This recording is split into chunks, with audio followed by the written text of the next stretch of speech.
So once you get into Mustache Girl here, you're gonna initiate the fight. And one thing to note when battling Mustache Girl in this first phase is that you have 5 attacks that you need to hit her to get into the next phase. And there's one attack she has, the Underground, where you can hit her before she goes underground, which saves like 6 seconds. So try to only use Umbrella as much as possible. Even if she does timepieces, just wait for her to go down and use Umbrella until the last hit. On the last hit, if she does timepieces, just toss the Brewer. Otherwise, you want to just use the Umbrella. And another thing is, in order to consistently run forward and hit her right as she teleports at the very beginning, what I do is I wait for like half a second and then move forward. So like that. And she will be relatively close enough for you to hit her every time. And that was like amazing RNG. Got so many doubles because of those undergrounds. That's why you need to make sure you use Umbrella so you can get so many hits in a row. And then once you've done that, since we have the ability to Death Wish reset, you're just gonna pause immediately after doing the 5th hit and restart. That's gonna skip the timepieces section and go straight into this part of the fight. And so at the start of this part of the fight, you can do a thing where you homing attack like that to hit her, like literally right as she's gonna start teleporting to save some time. This attack you want to brewer her in the air, and this attack you want to smack her.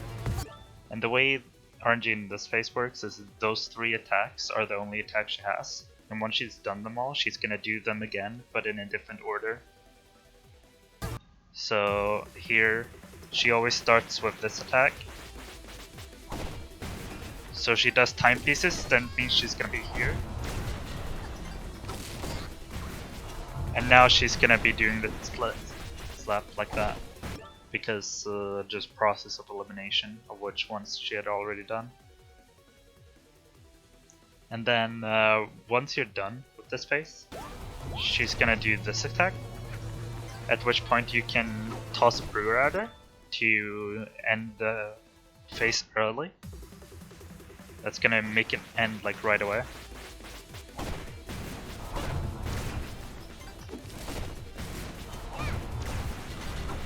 You can also, for the slap attack, you can try and toss a Brewer. Just for chance. It's unlikely that you'll hit it, but if you do, it saves a bit of time. Yeah, if you're not confident in tossing the Brewer at her when she's doing this laser, just jump into her 4 times. And the phase ends as well. But it's slightly faster to do the Brewer.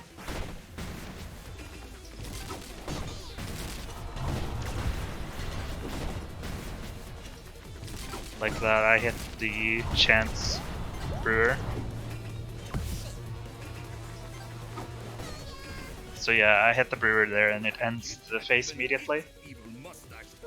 And for the next phase up here, it's pretty simple. You just wanna toss Brewer on timepieces and then smack the Mafia Ball on the laser. And that's it. And then at the start of Cherry phase here, it's actually faster to take to let her slap you. If you want to keep the health, you can just use the ice hat. So yeah. And then you want to walk around in a circle to avoid the underground attack. Or run around, both work fine. So one thing to note in Cherry phase is that the cherries usually can explode pretty far away, but because you have the Snatcher set list on, you are technically in Death Wish, and in Death Wish they have a shorter radius, so you have to be a bit more careful in this category, tossing the cherries. Another thing to note in this fight is you can do doubles in this fight by tossing a brewer and then homing attacking immediately for the next attack. The problem is that if you homing attack her like right as she teleports, that makes her do what we call a yeet, which is a soft lock, which means you would have to exit the entire level. Or in the case of us, since we have Death Wish restarting, you can just restart and end up at the start of the fight, which isn't as bad, but it's still bad. So you want to avoid brewer doubles until the very last phase. We're gonna only stick to umbrella doubles whenever we can go for doubles. So here I'm gonna double. I'm gonna try to smack to get a double there, and I did. So that's a good reason to jump onto her like that. It can be a little bit hard to time your sprint jump properly to be able to smack her, but if you practice it, it's really useful here.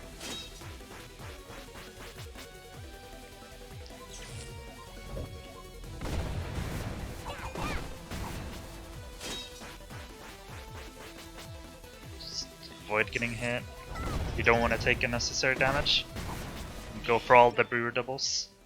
And then at the end here, you can toss a brewer early here by standing right under her and then tossing it like before the cutscene starts, so that the brewer will be in the air almost all the way down when the cutscene starts. That will make the brewer stay in the air during the cutscene and hit her right away in the next phase.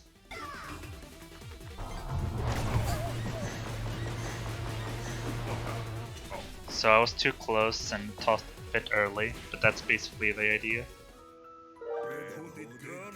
Like I was too far forward that I should have looked the other direction in order to nail it. But that's a little cheeky brewer you can do, that you can look into.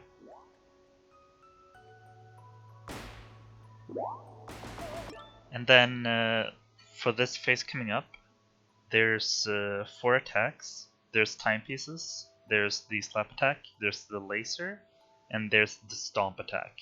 So you want to try and do brewer doubles into the stomp attack. So both lasers and the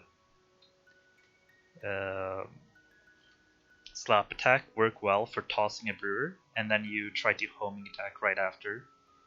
You can also try and lag right before she's gonna do her attack, in case she does timepieces, because then she'll be on the ground while tossing timepieces, so you can brewer double on that.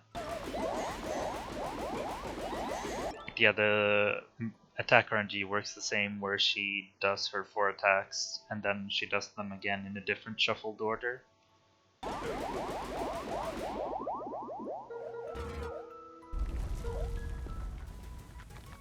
So I got that first, which is the worst you can get. So it's not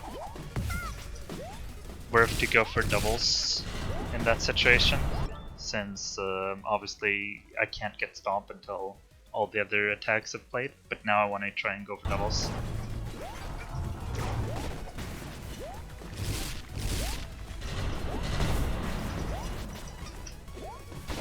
So messed up there that I couldn't friggin' brewer in that situation. But yeah, if you can, you want to try and go for brewer homing attack right after for the stomp attack. Didn't get to show off any doubles, but that's a good thing to do.